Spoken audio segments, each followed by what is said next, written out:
Welcome back to my channel, Linda's daughter Donna. I always have breakfast issues in the morning. Yeah, deciding what I'm gonna have for breakfast. And if it's not planned, it could be almost anything. And most of the time it's not really healthy.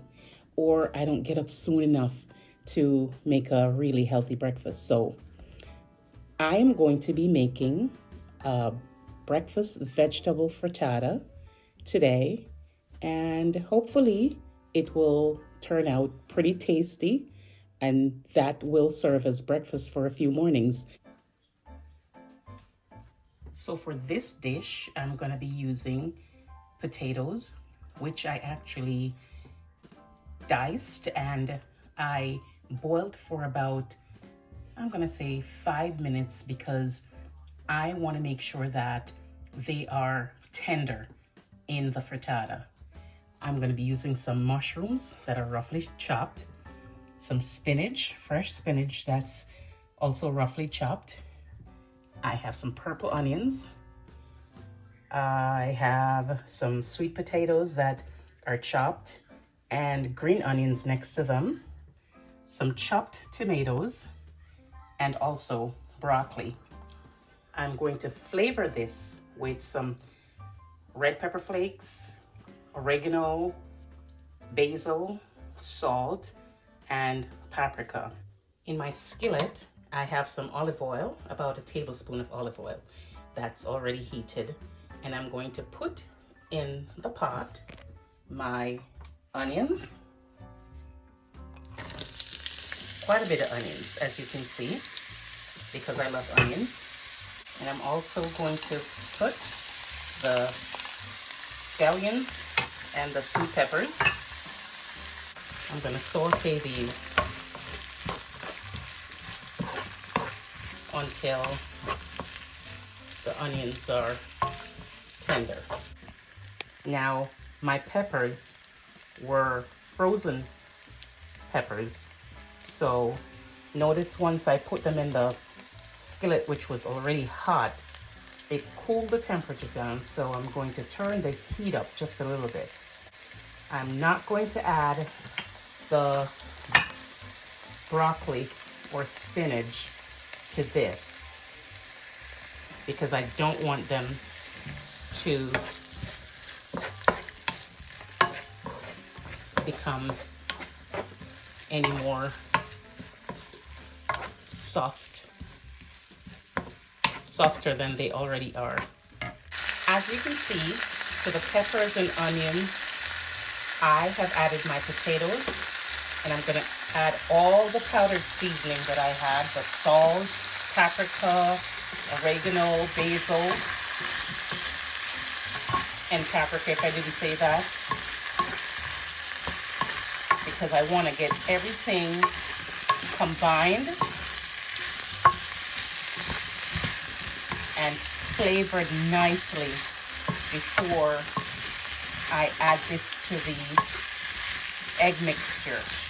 I'm gonna set this aside off the stove just for a few minutes before adding the eggs and the cheese, because adding hot vegetables to the eggs are gonna start cooking. And I'm not looking for scrambled eggs. We're making a frittata here. The last thing I've added to this mixture are my chopped mushrooms. I'm going to cook these through, blending it with the potatoes and everything else that's in the pot, for just another 3 minutes. And then I'm going to now take it off at the end of the 3 minutes to set aside to cool for a little bit.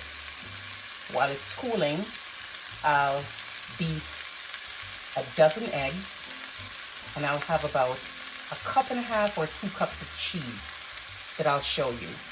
I'm not adding any more salt or pepper in here because I'm actually gonna put a little bit of salt and pepper, black pepper that is, in the eggs.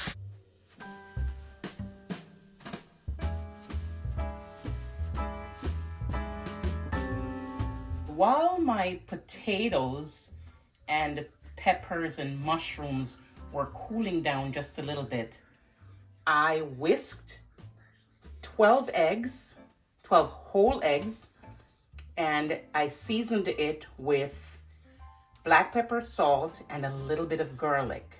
I prepared the dish in which the frittata will be baked by buttering the bottom of the dish, and I lined the bottom with some parchment paper because I don't want my frittata to stick to the bottom. I'll be combining my cheese, as you can see here, with the eggs, and I'll be pouring everything that's left over, the tomatoes, the broccoli, and the spinach, into this dish right here. I'll mix everything together, and then it will be going in the baking dish and directly in the oven. Broccoli is combined, and the tomatoes, and I'm pouring in the spinach. Talk about being versatile. I had to rethink the size of the baking dish I was going to use. So as you can see, I have a longer pan. It's not as deep as the one before, and I'm not 100% sure what the size of this dish is, but it's definitely going to be able to accommodate all of this luscious goodness that's going to be a vegetable frittata. My oven is already preheated at 350 degrees, and this is going to be baked uncovered. And I'll watch it as I go along. If I need to cover it loosely with some aluminum foil for 5 or 10 minutes, I'll do so. So that was a 5-ounce package of shredded white American cheese that I am combining with the eggs. And as you can see, that was a great idea to change the baking dish. This is looking just delicious already. I think I could eat it as it is. Now I'm going to combine. Let me get ready to pour the eggs in.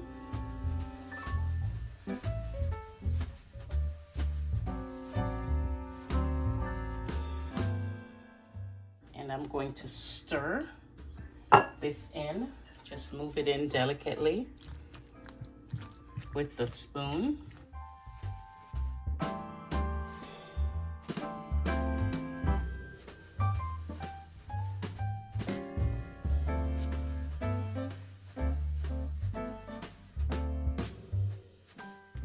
And I'm gonna get ready to put this in my preheated oven. Oh, doesn't that look delicious? Although I don't recommend anybody eating a raw egg and cheese mixture. My frittata is out of the oven. This baked for about 35 minutes. The egg is definitely cooked all the way through. This is just looking darling. All those vegetables, the mushrooms, the spinach, the tomatoes, the potato, the onions, the eggs, and the cheese. Oh, give me a minute. This will probably take a little while to cool down, but I will be back. I cut a couple of pieces so that you could see the mushrooms and the tomato and the potato and the onions and the egg and cheesiness. I made this one with no cream. I just wanted to eliminate the cream. The spices are highlighted in here, the garlic and the oregano and the basil, and it's really good. This week, I should have a really easy time of getting up and getting into my day with breakfast already prepared. Just have to cut a slice of this, stick it in the microwave for a few seconds, make a cup of tea or coffee, and I'll be good to go. How about you? Are you planning this week to make your mornings a little easier? I hope you're able to do so. Like my videos, share my videos, leave a comment. More than anything else, I'd love for you to subscribe to my channel, Linda's daughter Donna. Take care of yourself and walk good.